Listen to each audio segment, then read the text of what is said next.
हरे कृष्णा। तो आप सब भक्तों का आज के इस अध्ययन सत्र में हार्दिक स्वागत है। और जैसा कि आप जानते हैं कि आज हम अध्याय 33 का अध्ययन करेंगे। तो आइए प्रारंभ करते हैं इस अध्ययन सत्र को इस मधुर प्रार्थना से। कृष्णा कृष्णा कृष्णा कृष्णा कृष्णा कृष्णा कृष्णा हे कृष्णा कृष्णा कृष्णा कृष्णा कृष्णा कृष्णा कृष्णा हे कृष्णा कृष्णा कृष्णा कृष्णा कृष्णा कृष्णा रक्षा माम् कृष्णा कृष्णा कृष्णा कृष्णा कृष्णा कृष्णा पाहि माम् राम राघव राम राघव राम राघव रक्षा माम् कृष्णा केशव कृष्णा केशव कृष्णा केशव पाहि माम्। शिला प्रभुपाद जी का प्रणाम मंत्र। नमः ओम विष्णुपादाय कृष्ण पृष्ठाय भूतले श्रीमते भक्ति वेदांत स्वामिन इति नामिने। नमस्ते सारस्वते देवे गौरवाणी प्रचारिणे निर्विशेषा शून्यवादी पाश्चात्य देशा तारिणे। हरे कृष्णा कृष्णा कृष्णा हरे हरे हरे राम राम राम हरे हरे। तो आइए प्रारंभ करते हैं अध्याय 33 को। इसका पहला भाग आज हम पढ़ेंगे और इसका शीर्षक है रास नृत्य का वर्णन। तो ये एक बहुत ही अच्छा चैप्टर है जहाँ पे हम शास्त्रिक दृष्टि से और श्रील प्रभुपाद जी के तात्पर्यों से उनके विश्लेषण से समझेंगे कि बहुत सारी हमारे हृदय में भ्रांत धारणाएं हो सकती हैं या समाज में धारणाएं होती हैं। तो उसको आज हम समझने का प्रयास करेंगे। तो आइए प्रारंभ करते हैं। हमने कल भी पढ़ा था कि भगवान श्री कृष्ण से गोपियों ने कुछ पूछा जब भगवान वापस उनके समक्ष आए कि जो प्रेम है या जो प्रेमी हैं वो 3 प्रकार के 3 श्रेणियों के होते हैं। तो भगवान ने उसका उत्तर दिया था कि वो आत्माराम भी हैं लेकिन वो गोपियों के प्रति कृतज्ञ नहीं है, अनग्रेटफुल नहीं है। तो यहाँ पे भगवान से जब उनको उत्तर प्राप्त हुआ तो उनका सारा जो दुःख था वो हट गया और वो जो विलाप कर रही थी वो भी बंद हो गया। तो हम आगे पढ़ते हैं कि आगे रास नृत्य का जो पूरी लीला है कैसे प्रारंभ हुई। भगवान श्री कृष्ण के ऐसे सांत्वना प्रदायक वचनों को सुनकर गोपियां परम प्रसन्न हुईं। गोपियां भगवान के वचनों को सुनकर ही नहीं अपितु उनके हाथों तथा पांवों का स्पर्श करके भी परम वियोग के दुख से मुक्त हो गईं। तत्पश्चात भगवान ने रास नृत्य या रास लीला प्रारंभ किया। जब कोई अनेक लड़कियों के बीच में नाचता है तो उसे रास नृत्य कहते हैं। हमने पहले भी ये पढ़ा था कि अगर एक समूह हो जिसमें कुछ लड़कियों के साथ एक पुरुष जो है नृत्य करता है तो उसे रास नृत्य कहते हैं। अतः कृष्ण ने तीनों लोकों की परम सुंदरी तथा भाग्यशालिनी लड़कियों के मध्य में नाचना प्रारंभ किया। कृष्ण के प्रति आसक्त रहने वाली वृंदावन की गोपियां कृष्ण के साथ हाथ से हाथ मिलाकर नाचने लगीं। कृष्ण के रास नृत्य की तुलना बॉल डांस या सोसाइटी डांस जैसे किसी संसारी नृत्य से कभी नहीं की जा सकती। रास नृत्य नितांत आध्यात्मिक क्रिया है। इस तथ्य की स्थापना के लिए परम योगी कृष्ण ने अपने आप को अनेक रूपों में विस्तारित किया और वे प्रत्येक गोपी के पास खड़े हो गए।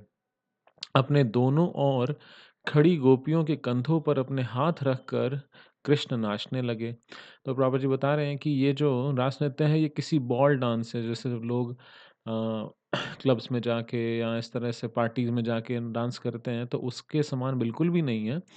और क्या बताते हैं कि ये एक पूर्ण रूप से प्योर स्पिरिचुअल एक्टिविटी है। कैसे? भगवान श्री कृष्ण ने इतनी सारी गोपियाँ थीं, हज़ारों गोपियाँ थीं और उनके साथ भगवान ने अपना विस्तार किया और सबके साथ भगवान श्री कृष्ण नाचने लगे। गोपियों को कृष्ण के यौगिक विस्तार नहीं दिख पाए क्योंकि वे प्रत्येक के साथ अकेले-अकेले प्रकट हुए। तो बाकी दूसरी हर प्रत्येक गोपी को ऐसा लग रहा है कि भगवान श्री कृष्ण जो हैं वो उनके साथ नृत्य कर रहे हैं और उनको भगवान के बाकी विस्तार नहीं दिख रहे हैं। प्रत्येक गोपी सोच रही थी कि कृष्ण केवल उसी के साथ नाच रहे हैं। तो हम देखते हैं कि ये जो रासलीला का जो एक बहुत सुंदर पेंटिंग प्रभुपाद जी के शिष्य ने बनाया है, तो उसमें दिख रहा है कि भगवान ने अपना जितनी गोपियाँ थी उतना अपना विस्तार किया। तो भगवान ने ऐसे पहले भी ये विस्तार भगवान परमात्मा के रूप में तो करते ही हैं। जब गोपियाँ भगवान के साथ बैठी थीं, तभी भगवान ने विस्तार किया था, हमने कल के चैप्टर में पढ़ा था। और रास नृत्य के समय पे भी भगवान ने अपना विस्तार किया। प्रत्येक गोपी सोच रही थी कि कृष्ण केवल उसी के साथ नाच रहे हैं। इस अद्भुत नृत्य को स्वर्ग के निवासी अपने-अपने विमानों में उड़कर देखने लगे, क्योंकि वे गोपियों के साथ कृष्ण के नृत्य को देखने के लिए उत्सुक थे। गंधर्व तथा किन्नर गाने लगे और अपनी-अपनी पत्नियों समेत सारे गंधर्व नृत्य मंडली पर पुष्प वर्षा करने लगे। तो जो देवी-देवता थे, गंधर्व थे, किन्नर थे, ये सभी भगवान के इस रास नृत्य को देखने के लिए आतुर थे और भगवान जब नृत्य कर रहे थे तो वो गा भी रहे थे, वाद्य यंत्र बजा रहे थे और साथ में भगवान के ऊपर पुष्प वर्षा कर रहे थे। गोपियों तथा कृष्ण के नाचने से उनके नुपुरों, आभूषणों तथा कंगनों से रुंझुन की मधुर संगीत रूपी आवाज उत्पन्न हो रही थी। कृष्ण ऐसे प्रतीत हो रहे थे मानो रत्न जटित स्वर्णिम हार के मध्य कोई नीलमणि सुशोभित हो। कृष्ण तथा गोपियों के नृत्य के समय उनके अद्वितीय शारीरिक अंग दिखाई पड़ रहे थे। उनके पाँवों की गति, उनका एक दूसरे पर हाथ रखना, उनकी बाहों को की मटकन, उनकी मुस्कान, गोपियों के उरोजों, वस्त्रों, कुंडलों, कपोलों तथा फूल से गूंथे केशों की गतियाँ, जब वे नाच गा रहे थे, तो सबों को मिलाकर ऐसा लग रहा था मानो बादल, गर्जन, हिमपात तथा बिजली हों। तो इसकी जो तुलना की जा रही है कि जो भगवान श्री कृष्ण और जो उनके अद्वितीय शारीरिक अंग दिख रहे थे, तो उनके जो अलग-अलग बॉडीली फीचर्स हैं, जो शरीर के जो अंगों की जो शोभा थी, वो इस प्रकार लग रही थी जैसे कि बादल, गर्जन, हिमपात तथा बिजली हों। तो एक ऐसे बादल के साथ तुलना की गई है जो गर्जना कर रहे हो, साथ में हिमपात भी हो और बिजली भी कड़क रही हो। कृष्ण के शरीर के अंग बादलों के समूह के समान लग रहे थे। गोपियों के गीत गर्जन के समान थे। गोपियों की सुंदरता आकाश में बिजली की द्युति के समान थी और उनके मुखों पर उभरी पसीने की बूंदें हिमपात जैसी लग रही थीं। इस प्रकार गोपियां तथा कृष्ण पूर्ण रूप से नृत्य में लगे रहे। तो जो ऊपर तुलना की गई है, फिर उसका वो भी समझाया गया है कि क्या चीज़ किसके तुलना की गई है। गोपियों के गीत गर्जना के समान थे। गोपियों की सुंदरता आकाश में बिजली की द्युति के समान थी, यानी जो लाइटनिंग होती है उसके समान थी।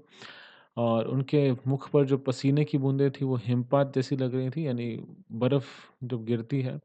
और इस प्रकार गोपियों तथा कृष्ण पूर्ण रूप से नृत्य में लगे रहे। कृष्ण के समागम से अधिक आनंद प्राप्त करने की इच्छा से गोपियों की ग्रीवाएं लालिमा से युक्त हो गईं। ग्रीवाएं मतलब जो नेक, जो अ, गले का जो रीजन है, उन्हें संतुष्ट करने के लिए कृष्ण उनके गाने के साथ-साथ ताल देने लगे। वस्तुतः सारा संसार कृष्ण के गायन से ओतप्रोत है, किंतु विभिन्न जीव उसे भिन्न-भिन्न रूपों से सराहते हैं। इसकी पुष्टि भगवद गीता में हुई है, ये यथा माम प्रपद्यन्ते तांस्तथैव भजामि अहम्। कृष्ण नाच रहे हैं, तथा प्रत्येक जीवात्मा भी नाच रहा है, किंतु आध्यात्मिक तथा भौतिक जगत के नृत्यों में अंतर होता है। इसे चैतन्य चरितामृत के लेखक ने व्यक्त किया है और कहा है कि कृष्ण नर्तक आचार्य हैं और प्रत्येक व्यक्ति उनका सेवक है। तो कृष्णदास कविराज गोस्वामी बताते हैं चैतन्य चरितामृत में कि भगवान श्री कृष्ण जो हैं वो सभी नर्तकों के आचार्य हैं और सभी उनके दास हैं। जीवेर स्वरूप होए कृष्णेर नित्य दास। प्रत्येक व्यक्ति कृष्ण के नृत्य का अनुकरण करने का प्रयास कर रहा है। जो लोग कृष्ण भावना भावित हैं, वे कृष्ण के नृत्य का ठीक से अनुसरण कर पाते हैं। वे स्वतंत्र रूप से नाचने का प्रयत्न नहीं करते। तो पापा जी बता रहे हैं कि यहाँ पर इस भौतिक संसार में भगवान तो नृत्य कर ही रहे हैं, लेकिन साथ-साथ जीवात्मा भी नाच रहा है।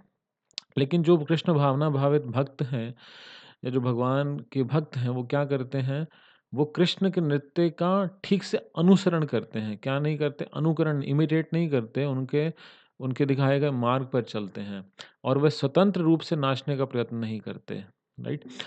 भगवान से इंडिपेंडेंट होकर जीवन जीने का प्रयास नहीं करते। किंतु जो भौतिक संसार में हैं, वे भगवान के रूप में नाचते हुए कृष्ण का अनुकरण करने का प्रयास करते हैं। तो हम यहाँ पे देखते हैं 2 अलग-अलग वर्ड्स यूज़ हुए हैं।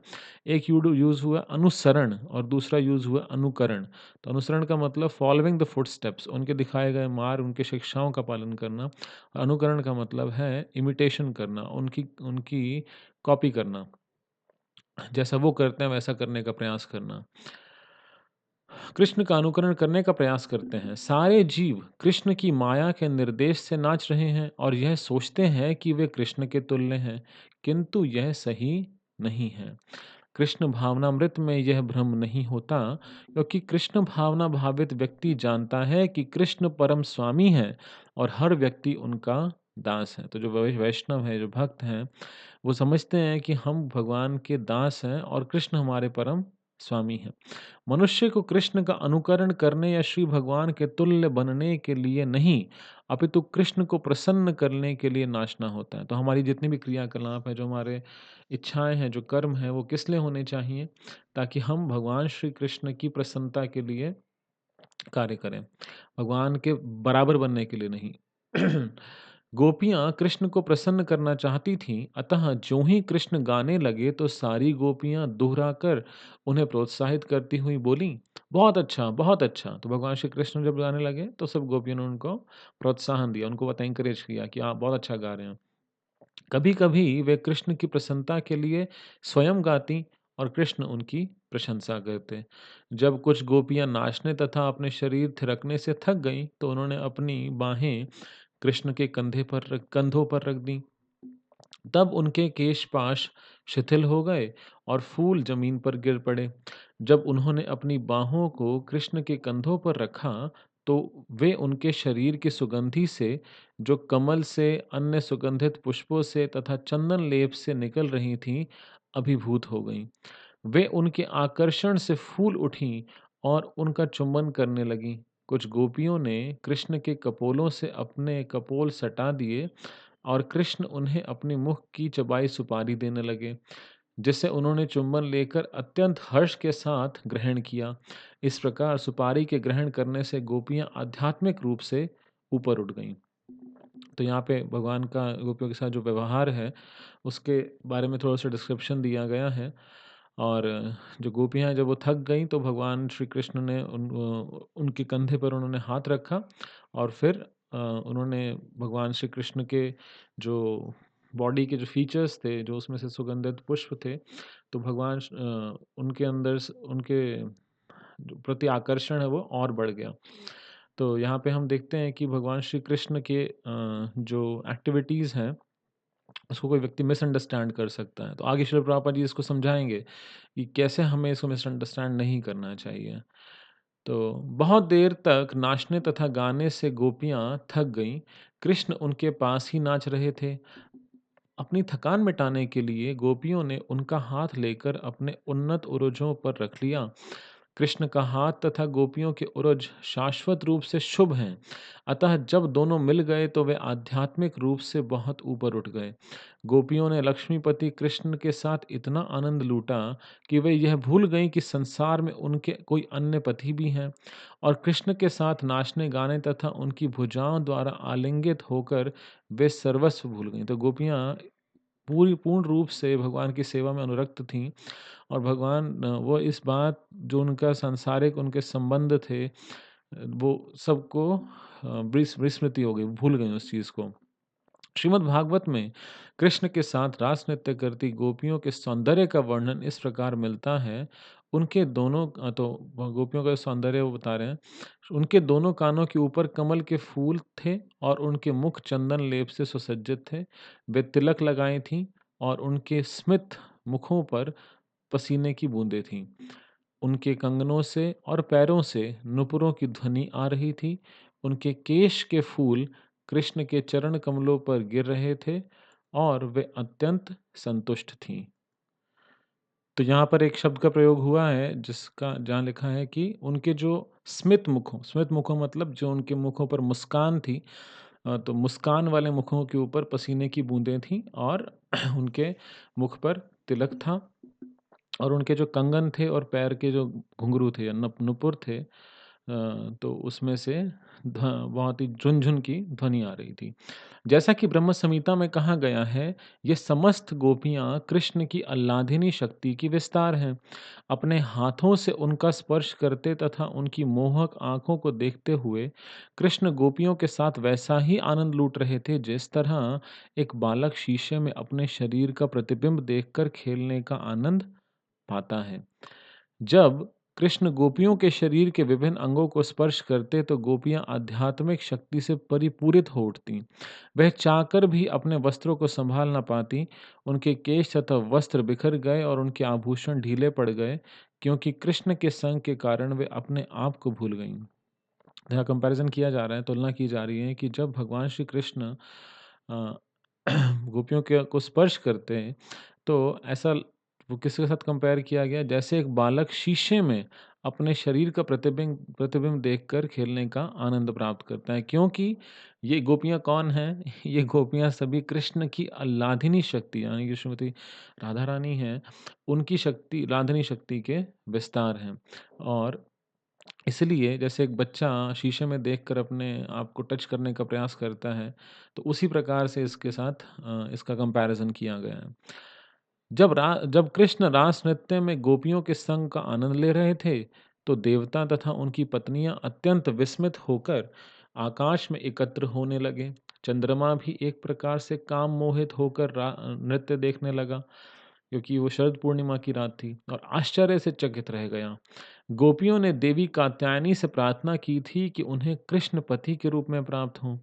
अब कृष्ण स्वयं को गोपियों की संख्या के अनुरूप विस्तारित करके तथा पति रूप में उनका भोग करके उनकी इस इच्छा की पूर्ति कर रहे थे।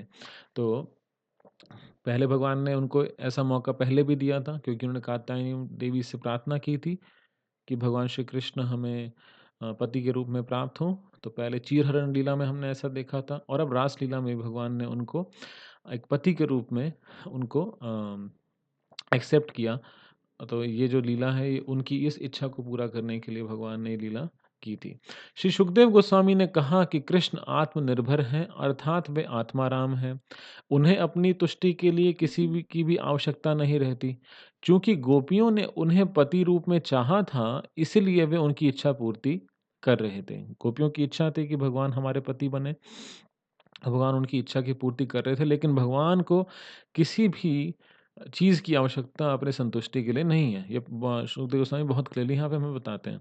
जब कृष्ण ने देखा कि गोपियाँ उनके साथ नाचने के कारण थक गई हैं, तो वे तुरंत अपने हाथ उनके मुखों पर फेरने लगे, जिससे उनकी थकान दूर हो जाए। कृष्ण के इस सौजन्य का बदला चुकाने के लिए वे प्रेम पूर्वक उनकी ओर देखने लगीं। वे कृष्ण के शुभ कर स्पर्श से अति प्रसन्न थीं। हंसी से युक्त उनके कपोल सुंदरता से चमक उठे और वे परमानंदित होकर कृष्ण का यशोगान करने लगीं। शुद्ध भक्तों के रूप में गोपियों ने कृष्ण संग का जितना सुख भोगा उतना ही अधिक वे उनकी महिमा से परिचित होती गईं और इस प्रकार उन्होंने उनका बदला चुकाया। वे कृष्ण की दिव्य लीलाओं का यशोगान करके उन्हें प्रसन्न करना चाहती थीं। कृष्ण भगवान हैं, स्वामियों के भी स्वामी हैं और गोपियाँ अपने ऊपर असामान्य कृपा प्रदर्शन के लिए उनकी पूजा करना चाह रही थीं। तो जिस प्रकार वो समझ पा रही थी कि भगवान की कितनी विशेष कृपा है हम पर, तो उन्होंने क्या किया, उन्होंने जितना भगवान को आनंद प्राप्त करने का जो उनकी इच्छा थी, भगवान के पति के रूप में स्वीकार करने की, तो वो भगवान को उतना रेसिप्रोकेट करना चाहती थी। उनको एक जो एक तरह से जो ऋण था, वो वापस उनको देना चाहती थी और फिर वो क्या करने लगी, भगवान की लीलाओं का यशोगान करके उन्हें प्रसन्न करना चाहती थी। उनकी पूजा करना चाह रही थीं। रास नृत्य की थकान मिटाने के लिए गोपियाँ तथा कृष्ण यमुना के जल में प्रविष्ट हुए।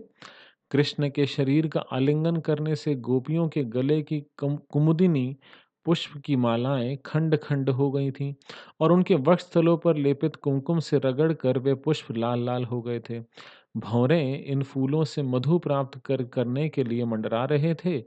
कृष्ण गोपिकाओं के साथ यमुना जल में उसी प्रकार प्रविष्ट हुए जिस प्रकार हाथी अपनी अनेक संगनी हथनियों के साथ जल के पूरित ताल में प्रवेश करता है। तो फिर क्या हुआ कि वो सभी अपनी थकान को मिटाने के लिए यमुना जी के जल में प्रविष्ट हो गए और कृष्ण के शरीर का आलिंगन जो भगवान श्री कृष्ण ने अ, ऐसा कंपैरिजन किया गया है कि वो ऐसा लगा जैसे एक बहुत प्रबल हाथी और अपनी संगनी हथनियों के साथ जल में प्रवेश कर रहा है।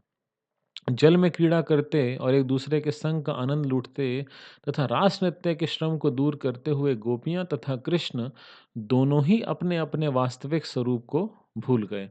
गोपियां कृष्ण के शरीर पर पानी उछालने लगीं और लगातार हंसती रहीं। कृष्ण इसका सुख लूट रहे थे। जब कृष्ण इस तरह की हंसी तथा जल उलीचे जाने से हर्षित हो रहे थे, तो देवता उन पर स्वर्ग से पुष्पों की वर्षा करने लगे। इस तरह देवताओं ने परम भोक्ता कृष्ण के अद्वितीय रास नृत्य की तथा यमुना जल में गोपियों के साथ उनकी लीला की प्रशंसा की। तो तब सभी देवता ऊपर से देख रहे थे और वो जल क्रीड़ा कर रहे थे, यानी कि एक दूसरे के ऊपर गोपियां भगवान श्री कृष्ण के ऊपर पानी उछाल रही थी। तत्पश्चात भगवान श्री कृष्ण तथा गोपियां जल से बाहर आए और यमुना तट पर टहलने लगे जहां पर उत्तम मंद पवन बह रहा था और अपने साथ जल तथा स्थल में उगे विविध पुष्पों की सुगंधि लिए था। यमुना तट पर घूमते हुए कृष्ण ने विविध प्रकार की कविताएं सुनाई। इस प्रकार शरद की शीतल चांदनी में कृष्ण ने गोपियों के संग आनंद लूटा। तो फिर वो यमुना जी से बाहर आए और फिर यमुना जी के तट पर ही टहलने लगे। शरद ऋतु में काम वासना विशेष रूप से तेज हो जाती है, किंतु कृष्ण तथा गोपियों के साहचर्य की विचित्रता यह थी कि काम वासना का कहीं नाम न था। जैसा कि भागवत में सुखदेव गोस्वामी ने स्पष्ट कहा है, अवरुद्ध सौरतः, अर्थात काम उत्तेजना पूर्णतया वश में थी। तो यहाँ पे एक बहुत अच्छा पॉइंट शिल प्रभुपाद जी यहाँ पे रेज़ कर रहे हैं कि शरद ऋतु में तो काम वासना बहुत बढ़ जाती है, मतलब विशेष रूप से तेज़ हो जाती है। लेकिन श्रीमद् भागवतम में इस चीज़ को बहुत क्लियरली बताया गया है कि जो रासलीला में काम वासना का कोई रोल ही नहीं था, कोई कहीं नाम ही नहीं था। क्यों? क्योंकि अवरुद्ध सौरतः ये शब्द का प्रयोग किया है, यानी काम उत्तेजना पूर्णतया वश में थी, फुल्ली कंट्रोल थी। गोपियों के साथ कृष्ण के नृत्य तथा इस भौतिक जगत के सामान्य नृत्य के मध्य अंतर है। रास नृत्य तथा कृष्ण और गोपियों के कार्यकलापों के विषय में आगे आगे की भ्रांतियों को स्पष्ट करने के लिए श्रीमद् भागवतम के श्रोता महाराज परीक्षित ने सुखदेव गोस्वामी से कहा, कृष्ण का आविर्भाव इस धरा पर धर्म की स्थापना तथा अधर्म की प्रमुखता को दमन करने के लिए हुआ था। तो ये बात कौन कह रहे हैं? महाराज परीक्षित से सुखदेव गोस्वामी कह रहे हैं। किस लिए? क्योंकि उनको पता था कि आगे आने वाले समय में बहुत सारी भ्रांतियाँ होंगी। बहुत सारे लोग ये कहेंगे कि अरे कृष्ण तो बहुत कामुक व्यक्ति थे, जिन्होंने इतनी सारी स्त्रियों का भोग किया। तो उसी चीज़ को आंसर करने के लिए अब वो यहाँ पे क्या बोल रहे हैं कि सुखदेव गोस्वामी कह रहे हैं, कृष्ण का आविर्भाव इस धरा पर धर्म की स्थापना और अधर्म की प्रमुखता को दमन करने के लिए हुआ था। किंतु कृष्ण तथा गोपियों के आचरण से भौतिक जगत में अधर्म को प्रोत्साहन मिल सकता है। तो ये question I am very sorry, ये क्वेश्चन पूछ रहे हैं सुखदेव गोस्वामी से पूछा जा रहा है परीक्षित महाराज के द्वारा। वो क्या पूछ रहे हैं कि आप ये बताइए कि भगवान श्री कृष्ण तो धर्म की स्थापना करने के लिए आए थे और अब ऐसा देख के लग रहा है कि ये तो अधर्म को प्रोत्साहन मिलेगा। अधर्मी लोग एनकरेज हो जाएँगे कि हाँ, जब कृष्ण ने किया तो मैं भी किसी और की पत्नी के साथ एन्जॉय कर सकता हूँ। मुझे यही आश्चर्य हो रहा है कि वे अर्धरात्रि में अन्यों की पत्नियों के साथ ऐसा सुख उपभोग करने का कार्य करते रहे और वो तो ऐसा कार्य कर रहे हैं जो बहुत अनएक्सेप्टेबल है। महाराज परीक्षित के इस कथन को सुखदेव गोस्वामी ने अत्यधिक सराहा। सुखदेव गोस्वामी ने कहा, बहुत अच्छा क्वेश्चन पूछा आपने। इसका उत्तर उन मायावादी निर्विशेषवादियों के गर्हित कार्यों की संभावना व्यक्त करता है, जो अपने आप को कृष्ण मानकर तरुण बालाओं तथा स्त्रियों के संग सुख उपभोग रहते हैं। तो इसका क्यों आंसर देना ज़रूरी है? ऐसे हम देखते हैं कि श्रील भक्तिमान ने आपको पहले भी शायद बताया था कि भक्तिविनोद ठाकुर ने भी एक ऐसे व्यक्ति का को जेल में डाला था, डिस्ट्रिक्ट मैजिस्ट्रेट थे। जब वो व्यक्ति क्या कहता था कि मैं महाविष्णु का अवतार हूँ, उसका नाम था बिशकिशन और वो तरुण बाला यानी यंग लेडीज़ के साथ रास नृत्य करता था और उनके साथ बुरे कार्य करता था। क्या कहे के कि मैं तो भगवान का अवतार हूँ। तो यहाँ पे बताया जा रहा है जो मायावादी हैं वो भी क्या कहते हैं नमो नारायण। आप भी नारायण हैं, मैं भी नारायण हूँ। तो फिर हम भी नाच रास नृत्य कर सकते हैं। तो इस संभावना को व्यक्त भगवान के इस कार्य को देख के तो वो भी कह सकते हैं कि अच्छा मैं भी भगवान हूँ तो ठीक है फिर मैं भी रास नृत्य कर सकता हूँ। तो इसलिए सुखदेव गोस्वामी ने बहुत एप्रिशिएट किया परीक्षित महाराज को कि बहुत अच्छा क्वेश्चन पूछा आपने। कि भगवान धर्म की स्थापना करने आए हैं और ये जो अभी आप मुझे डिस्क्रिप्शन दे रहे हो, इसके हिसाब से तो अधर्म बढ़ेगा। तो मूलभूत अब आगे बताते हैं, मूलभूत वैदिक आदेश किसी व्यक्ति को अपनी पत्नी के अतिरिक्त अन्य किसी स्त्री के साथ रमण करने की अनुमति प्रदान नहीं करते। मतलब बहुत स्पष्ट है वैदिक सिद्धांत के अनुसार कि आप अपनी पत्नी के अतिरिक्त किसी और के साथ आप एन्जॉय नहीं कर सकते। कृष्ण द्वारा गोपियों की सराहना स्पष्ट रूप से इन सिद्धांतों का अतिक्रमण लगती थी और ये तो भगवान श्री कृष्ण का जो बिहेवियर है वो तो इस सिद्धांत का वायलेशन है एक तरह से, उसके अगेंस्ट है। महाराज परीक्षित ने सुखदेव गोस्वामी से सारी स्थिति समझ ली थी। फिर भी रास नृत्य में कृष्ण तथा गोपियों की दिव्य प्रकृति को और अधिक स्पष्ट करने के लिए उन्होंने आश्चर्य व्यक्त किया। महाराज परीक्षित शुद्ध भक्त हैं, उनको सब कुछ पता है। लेकिन फिर भी इस चीज़ को समझने के लिए उन्होंने हमारी हेल्प करने के लिए उन्होंने आश्चर्य व्यक्त किया। प्राकृत सहेजियों द्वारा स्त्रियों का अनियंत्रित संसर्ग रोकने के लिए ये अत्यंत महत्वपूर्ण है। तो उस चीज़ को और आगे एक्सप्लेन करने के लिए और प्राकृत सहेजियाँ जो लोग भगवान श्री कृष्ण की लीलाओं को बहुत चीप लेते हैं, सहजिया लोग, ऐसे लोगों के द्वारा कुछ गलत काम ना हो तो इसके लिए हम ये बहुत महत्वपूर्ण है। अब हम आगे पढ़ते हैं और समझते हैं। महाराज परीक्षित ने अपने कथन में कई महत्वपूर्ण शब्दों का प्रयोग किया है जिनके स्पष्टीकरण की आवश्यकता है। पहला शब्द है जुगुप्सितम जिसका अर्थ है गर्हित। गर्हित मतलब निंदनीय, बहुत गलत। महाराज परीक्षित का पहला संदेह इस प्रकार था, भगवान कृष्ण श्री भगवान हैं, जिन्होंने धर्म स्थापना के लिए अवतार लिया था। तो फिर अर्धरात्रि में पराई स्त्रियों के साथ मिलकर वे नृत्य, आलिंगन तथा चुंबन का आनंद क्यों लूटते थे? वैदिक आदेशों के अनुसार इसकी अनुमति नहीं है। यही नहीं, जब सर्वप्रथम गोपियाँ उनके पास आई थीं, तो उन्होंने उनसे अपने-अपने घर लौट जाने का उपदेश दिया था। वेदों के अनुसार पराई स्त्रियों या तरुण बालाओं को बुलाकर उनके साथ नृत्य का आनंद लूटना निश्चय ही गर्हित है। तो फिर कृष्ण ने ऐसा क्यों किया? तो उन्होंने बहुत अच्छा क्वेश्चन पूछा। अभी हमने इसको पहले भी डिस्कस किया कि आप भगवान धर्म स्थापना के लिए आए थे और अर्धरात्रि को पराई स्त्रियों के साथ वो नृत्य कर रहे हैं, आलिंगन कर रहे हैं, चुंबन कर रहे हैं। तो इससे तो बिल्कुल अनएक्सेप्टेबल है और उन्होंने सबसे पहले तो उन्होंने उनको आदेश दिया था कि अब वापस घर जाओ। लेकिन फिर भी अब कृष्ण ने ऐसा किया। दूसरा शब्द है आप्तकाम। तो पहला शब्द जो था वो था जुगुप्सितम। जुगुप्सितम का मतलब गर्हित या निंदनीय। दूसरा शब्द है आप्तकाम। कुछ लोग इसका अर्थ यह ले सकते हैं कि तरुणियों के बीच कृष्ण अत्यंत कामुक थे, किंतु परीक्षित महाराज ने कहा कि ऐसा संभव नहीं हो सकता। वे कभी कामुक नहीं हो सकते।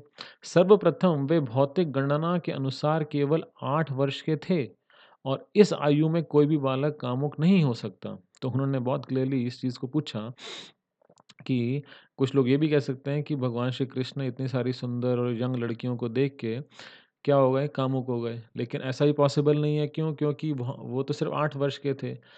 तो आप्तकाम का अर्थ है कि भगवान स्वयं में संतुष्ट हैं। यदि वे कामुक हो भी, तो भी उन्हें अपनी काम इच्छाओं की तुष्टि के लिए किसी अन्य व्यक्ति की सहायता की आवश्यकता नहीं रहती। दूसरी बात यह है कि स्वयं कामुक ना होते हुए भी कृष्ण गोपियों की काम इच्छाओं से प्रेरित हुए होंगे। किंतु महाराज परीक्षित ने फिर एक अन्य शब्द का प्रयोग किया, यह है यदुपति। तो दूसरा क्वेश्चन ये उठ सकता है कि चलो वो तो खुद तो सैटिस्फाइड हैं, लेकिन अगर वो खुद कामुक नहीं हैं, तो हो सकता है कि जो गोपियों की काम इच्छाएँ थीं, उनको देख के वो प्रेरित हो गए होंगे। तो यहाँ पे क्या दूसरा शब्द उन्होंने प्रयोग किया? यदुपति, कि भगवान श्री कृष्ण जो हैं वो यदुवंश के सर्वाधिक सम्माननीय व्यक्ति हैं। यदुवंशी राजा अत्यंत पवित्र माने जाते थे और उनके वंशज भी वैसे ही थे। उस परिवार में जन्म लेकर भला कृष्ण किस प्रकार दो गोपियों द्वारा प्रेरित हुए होंगे। अतः यह निष्कर्ष निकला कि कृष्ण के लिए कोई भी गर्हित काम कर पाना संभव न था। किंतु महाराज परीक्षित को संदेह था कि कृष्ण ने ऐसा क्यों किया। उनका वास्तविक प्रयोजन क्या था? भगवान ने वास्तविकता में क्यों किया ये सब? सुखदेव गोस्वामी को संबोधित करते हुए महाराज परीक्षित ने जिस अन्य शब्द का प्रयोग किया वह था सुव्रत, जिसका अर्थ है पुण्य कर्म करने का व्रत लेना। सुखदेव गोस्वामी एक शिक्षित ब्रह्मचारी थे, अतः विषय भोग में उनका रत होना संभव न था। अब सुखदेव गोस्वामी तो सेलिब्रेटेड ब्रह्मचारी हैं। उनको हमने भागवतम में अगर हमने पढ़ा हो तो सुखदेव गोस्वामी जब छोटे बच्चे थे तो वो अगर नग्न अवस्था में चले भी जाते थे तो स्त्रियां अगर तालाब में स्नान भी कर रही होती थी तो वो उनकी तरफ देखते भी नहीं थे और स्त्रियां भी अपने आप को कवर नहीं करती थी। क्यों? उनको पता था कि ये व्यक्ति काम से पूर्ण रूप से मुक्त है। वो एक पूर्ण शिक्षित ब्रह्मचारी है, बहुत सेलिब्रेटेड ब्रह्मचारी है। और सुखदेव गोस्वामी ऐसा तो कभी करेंगे नहीं कि वो ऐसी किसी बात का डिस्कशन करे जिसके अंदर काम की कोई बात हो। तो विषय भोग में उनका रत होना संभव ना था। ब्रह्मचारियों के लिए नितांत वर्जित है, तो सुखदेव गोस्वामी जैसे ब्रह्मचारी के विषय में क्या कहना। किंतु जिन परिस्थितियों में रास नृत्य हुआ था वे अत्यंत संदेहास्पद थी। अतः महाराज परीक्षित ने स्पष्टीकरण के लिए सुखदेव गोस्वामी से पूछा। तो उन्होंने फिर इसलिए पूछा कि भाई आप भी एक ब्रह्मचारी हैं और आप इस पूरी चीज़ का डिस्क्रिप्शन दे रहे हैं, तो ये कैसे हो सकता है? तो सुखदेव गोस्वामी ने तुरंत उत्तर दिया कि परम नियंता द्वारा धार्मिक सिद्धांतों का अतिक्रमण उनकी महान शक्ति को प्रमाणित करता है। परम नियंता यानी कि भगवान श्री कृष्ण जो हैं वो पूर्ण रूप से he is a supreme controller, परम नियंता हैं। और उनके लिए धार्मिक सिद्धांतों का अतिक्रमण करना यानी कि उनका वायलेशन करना या उनको ब्रेक करना, उन रूल्स को, उनकी शक्ति को प्रमाणित करता है। उदाहरणार्थ, अग्नि किसी भी गर्हित वस्तु को जला सकती है। यह अग्नि की श्रेष्ठता का प्राकट्य है। इसी प्रकार सूर्य मूत्र या मल से जल का शोषण कर सकता है, किंतु सूर्य कलुषित नहीं होता, अपितु धूप के प्रभाव से प्रदूषित तथा संदूषित स्थान संदूषण रहित हो जाता है। तो वो बहुत अच्छा आंसर दिया। क्या बोलते हैं कि अगर आप अग्नि में कोई चीज़ डालेंगे, अपवित्र चीज़ डालेंगे तो अग्नि क्या करती है? उस चीज़ को जला देती है, यानी कि उस चीज़ को पवित्र कर देती है। इसका मतलब ये नहीं कि अग्नि अपवित्र हो जाती है। या फिर दूसरा एग्ज़ाम्पल क्या देते हैं कि सूर्य अगर किसी ऐसे स्थान के ऊपर उसकी रोशनी पड़े या सूर्य का ताप पड़े जहाँ पर मल-मूत्र बहुत गंदा है, तो क्या होता है? धीरे-धीरे वो सब वहाँ से उड़ जाता है और वो स्थान पवित्र हो जाता है, सूर्य कलुषित नहीं होता। तो इसी प्रकार से भगवान श्री कृष्ण वो अगर किसी कोई व्यक्ति उनको हाँ, काम वासना से गोपियों की इच्छा थी कि हम कृष्ण को अपने पति के रूप में स्वीकार करना चाहती हैं। भगवान श्री कृष्ण उनके उद्धार के लिए ऐसा कार्य कर रहे हैं और अगर वो ऐसा कर भी रहे हैं तो भगवान श्री कृष्ण दूषित नहीं हुए। उन्होंने गोपियों को उद्धार किया। तो इसीलिए आज हम अपना डिस्कशन यहीं पे रोकते हैं। तो अभी इसका सेकंड पार्ट हम कल पढ़ेंगे। तो इसमें बहुत सारे अच्छे-अच्छे एग्ज़ाम्पल्स और देंगे बट हमने इसका जस्ट स्टार्टिंग अभी पढ़ा है। तो हम आशा करते हैं कि आपको ये संदर्भ अच्छा लग रहा होगा। तो हम आपसे निवेदन करते हैं कि आप कल का जो रीडिंग से अध्ययन सत्र है उसे भी ज़रूर अटेंड करिए। तो कल हम इस पे और आगे डिस्कशन करेंगे। तो आज आप सब भक्तों का इस अध्ययन सत्र में भाग लेने के लिए धन्यवाद। शील प्रभुपाद की जय, अनंत कोटि वैष्णव वृंद की जय, निताई गौर प्रेमानंदे, हरि हरि बोल।